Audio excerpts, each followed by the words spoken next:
when you invite things in that reflect your story, it has a ripple effect. It shifts how you move through your day and it influences how you see yourself. And it creates a space that supports you emotionally, not just visually. Welcome to the Artwork of You, the podcast where your life is the canvas and you are the masterpiece.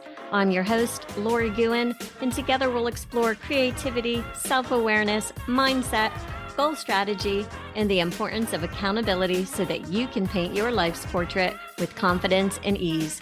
Remember, in the gallery of life, you're not just a spectator, you are the art. So let's grab our brushes and start creating the masterpiece that is you. Hello, my friends. I am so glad that you are here with me today because today I want to talk about original art and not just why it matters, but why it belongs in your life, even if you've never thought it has. And I want to start by telling you about my friend Patrice. She lives in a tiny farmhouse. It's a stone farmhouse in northeastern Pennsylvania. It's nothing fancy or grand. In fact, it's really quite small. But in my mind, it's amazing. And it sits on 5 beautiful acres, and it's one of the most creative homes that I've ever been in.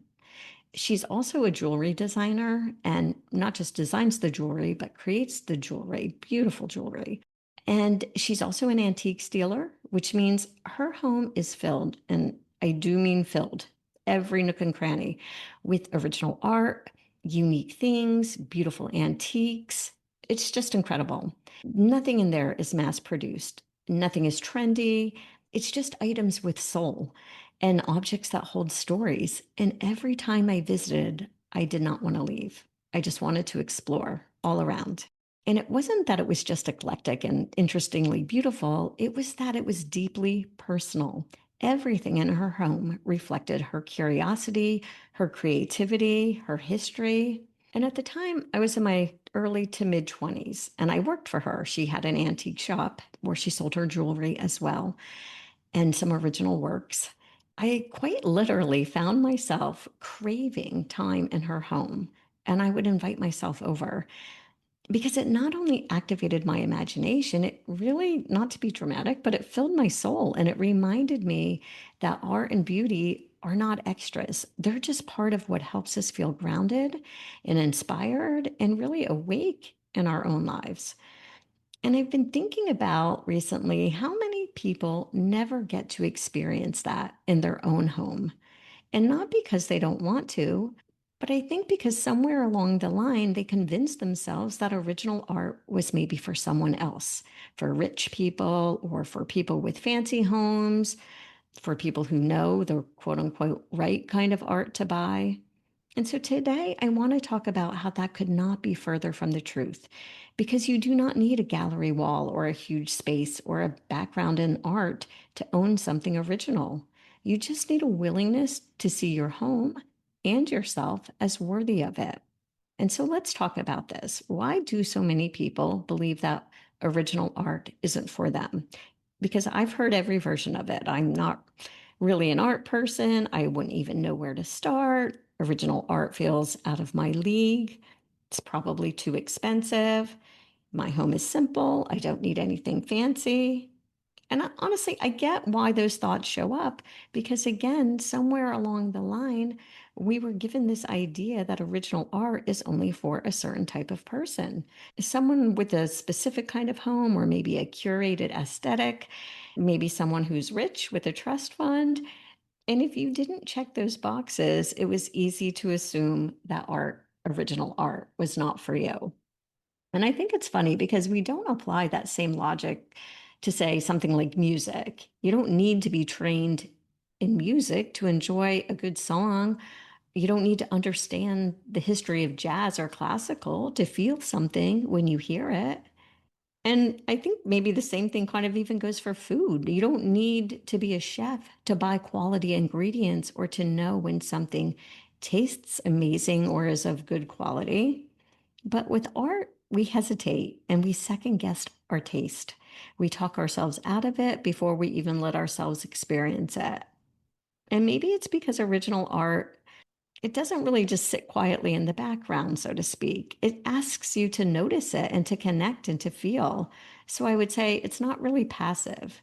And for a lot of people, that might feel unfamiliar, especially if they've gotten used to decorating instead of curating their home.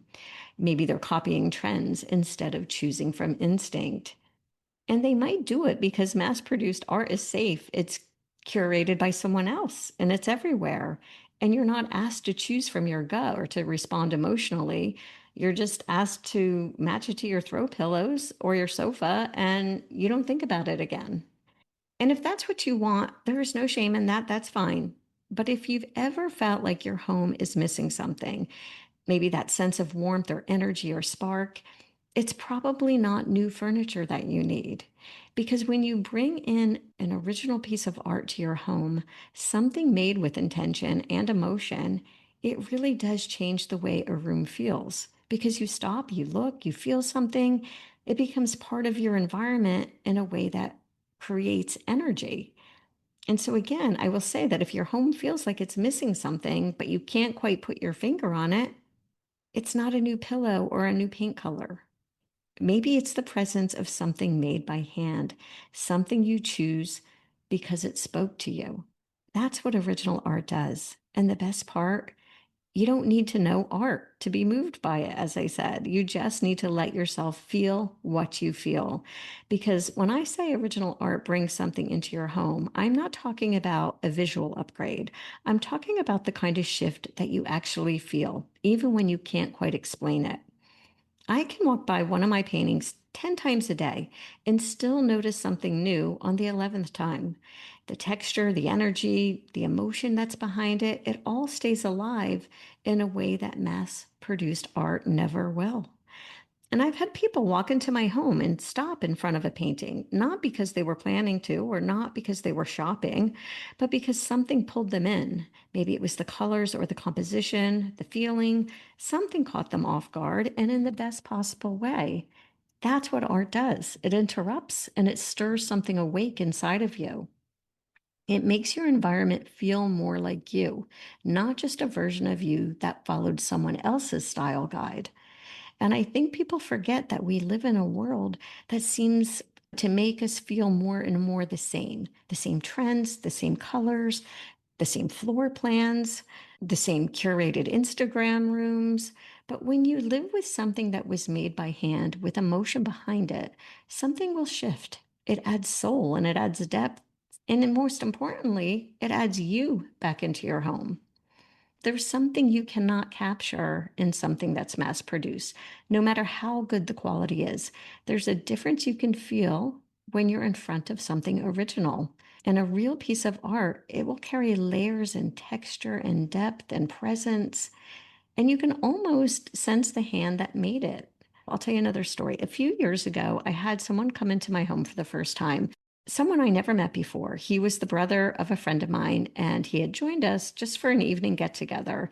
And we were talking, and music was playing. It was nothing formal. And he began to walk around my home and started asking me about the art. And he stopped at one particular painting, and it happened to be at the time my favorite piece. It was one of those paintings that I loved it. It felt very personal, and I never considered selling it. And he stood in front of it for a while, and then he said something like, "I want that. How much is it?" And I kind of laughed a little bit because it made me uncomfortable.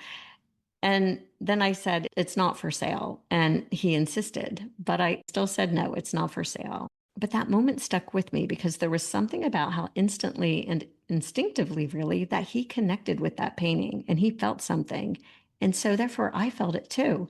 And so, a few weeks later, I created a new piece that was similar in composition and color to that painting. And I sent a photo to him to see if he would be interested in that one. And he said yes, but he also said he still couldn't stop thinking about the other one and he wanted both. And so eventually, even though it was hard for me to part with, I let it go. Because when somebody truly connects with your work and when they see it in a way that feels personal, from my perspective, it becomes bigger than the painting. It becomes part of their story now. And so he bought both of the paintings and has since gone on to buy three more paintings. So he has collected five of my original paintings, and they're some of my most beautiful work. And here's what's wild. Initially, He didn't come over to buy art. He didn't even know I had art in my home, and he wasn't in the market for original art, but he felt something and he followed through on it. And so you don't need a reason or a plan to buy your first piece of original art. Sometimes it can be as simple as standing in front of something and thinking, this belongs to me. And once that happens, it shifts your whole relationship to your home because now you're not just filling a wall, you're creating a home that speaks back to you. And one of the biggest myths I think people carry about original art is that it's some kind of luxury item, something, again, that's reserved for people with a designer home or a big budget. And if you don't see yourself that way, then you assume art isn't a responsible or a reasonable choice for you. But here's what I want to offer you. Maybe the way we've been taught to value things is off because we live in a culture where people think nothing of spending hundreds or thousands on a new TV, a phone, some other gadget, or maybe another outfit that they'll wear only once or twice. But spending that same amount on a piece of art, that feels indulgent. It feels like too much. But remember, original art does not get outdated or wear out. It doesn't sit in a drawer or a closet. It becomes part of your home, something you see often, and something that subtly shapes the energy of how your home feels to you and how it feels to others. And in my opinion, that's not luxury, that's value.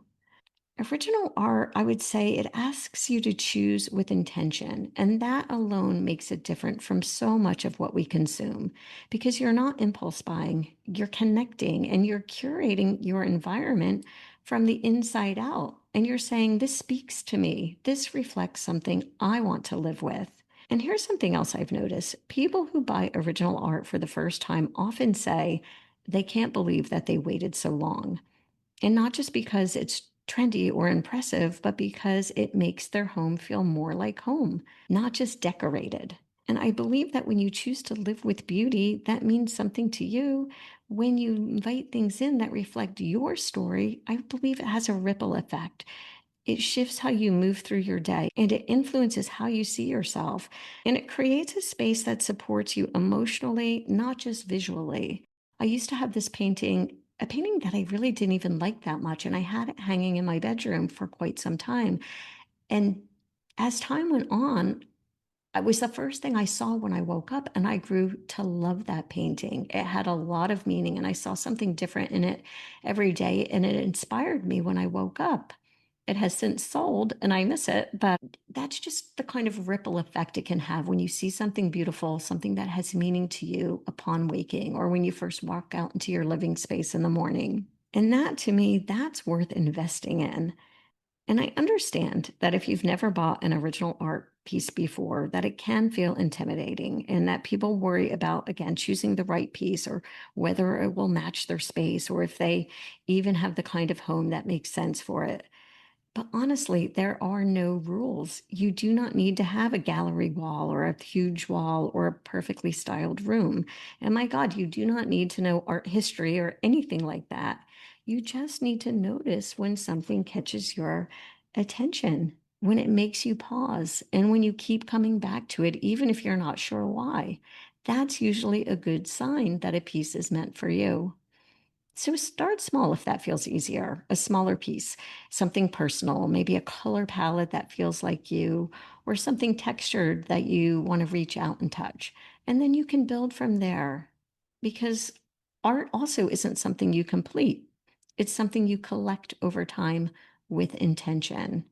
If you ever feel unsure, just ask questions, reach out to the artist.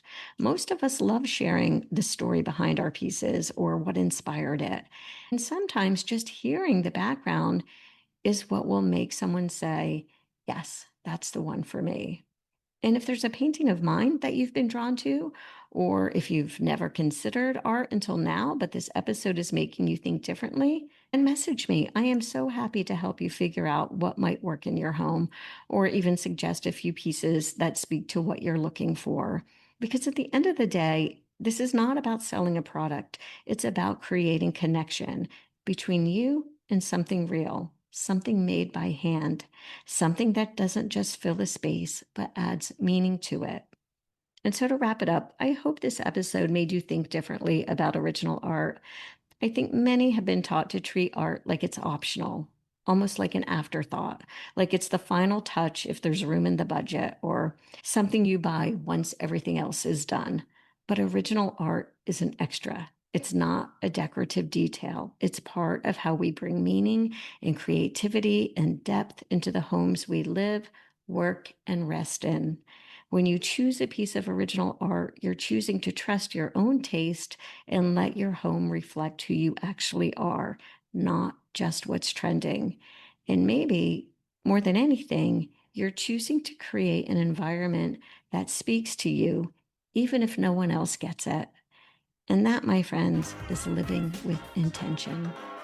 That's a wrap for today, my friends. Thank you for sharing your time with me. And remember to show up in your life like the masterpiece you are, because you are the artwork. Please subscribe and leave a 5-star review. Have a fabulous day.